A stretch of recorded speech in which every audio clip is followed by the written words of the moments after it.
Go. Hi there, John Brough here from the United States Golf Teaching Federation, Master Teaching Professional. Today I'd like to talk to you about our second segment of my 7-part series, and today I want to talk about backswing. Alright, now assuming everything goes well with our setup, today we're going to work on the backswing. So, a few things you'll need. I grabbed an old shaft here to use as my target line. And I'm just going to grab another shaft here. So this is going to represent my target line. And right beside my pinky toe, my right pinky toe, or if you're lefty, your left pinky toe, I'm going to leave another shaft that is parallel to the target line. Now, what I have here, I've set up railroad tracks. Okay, now this is just for demonstration purposes, obviously. But when I get set up, alright, I want to focus on a couple of things. And I'm going to talk about 3 different checkpoints throughout the swing. Now the first thing, when I take my setup, okay, assuming everything's right from before, alright, ball position and whatnot. Now, when I start my backswing, it's going to be a slight shift of the whole body, okay? So, if I just rotate my arms, I have the tendency to whip the club inside. So I want to get a slight shift to my body, okay, it's just a slight shift. Now, I want you to watch my arms here. What I've got going on, I have a triangle here, okay, with the arms and shoulder. So what I'm doing, I'm just rocking my triangle back and forth, okay? That's the key fundamental that I want to focus on today for the backswing. So I'm rocking my backswing here. Now as I'm rocking my triangle, okay, my weight's starting to shift. Now my first checkpoint is right here. And I want you to take notice.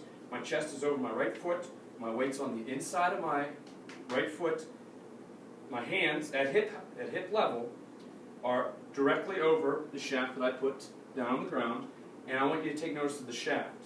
Notice how the shaft looks like it's closed, okay? What I've done, when I do this, when it's right there, the shaft should match my spine angle.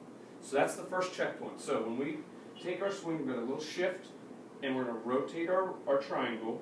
Okay, I'm just focusing on rotating my triangle, and I stop at the first point here, checkpoint 1. Club is parallel to the ground. Club is directly over the right pinky toe shaft. All right, and I'm going to continue turning.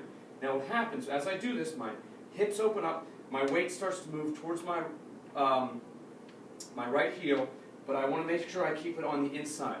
Something that we don't want to do, we don't want to shift outside, because a lot of people tend to do this. Okay? Big power loss there. So keep your weight on the inside right foot. Okay, so you got check 1. Okay, now check 2, notice where I'm at here. I continue to turn. I got my chest over the ball.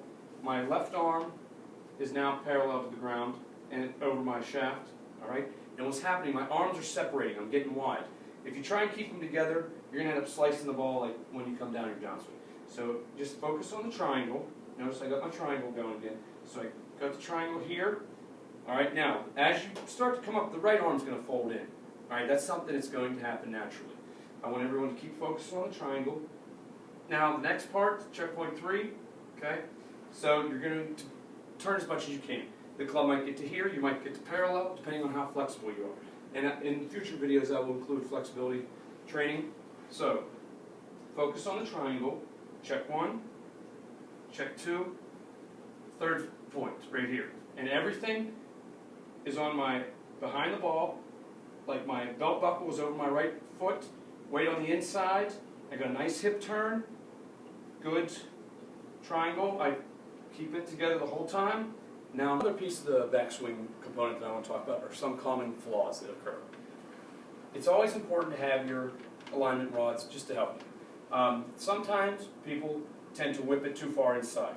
And when they do this, notice how the right leg straightens up. You want to keep the right leg bent. You want to keep the same knee flex in your knees that you began with at address. So, when you turn, don't do this and whip it to the inside. Don't let the hands manipulate, okay? I want everything to happen naturally. The wrist cock, as you bring the club up, the club itself, the club head will pull the wrist up, okay? So I don't want you to try and do one of these. I mean, there are drills that we do that, but I want it to happen naturally. So it just happens naturally. All right? Don't whip it inside, and I want everyone to focus on turning. Turn the shoulders. A lot of times people will turn this far, and then they lift their arms up. Okay? Nothing but trouble there. All right? So, remember, turn. Don't manipulate the wrist. Turn. Allow the hips to open up. Get a nice shoulder turn. Don't lift the arms. Don't wrist cock too early. Okay? If you remember just those basic things, you'll be right along with an excellent backswing.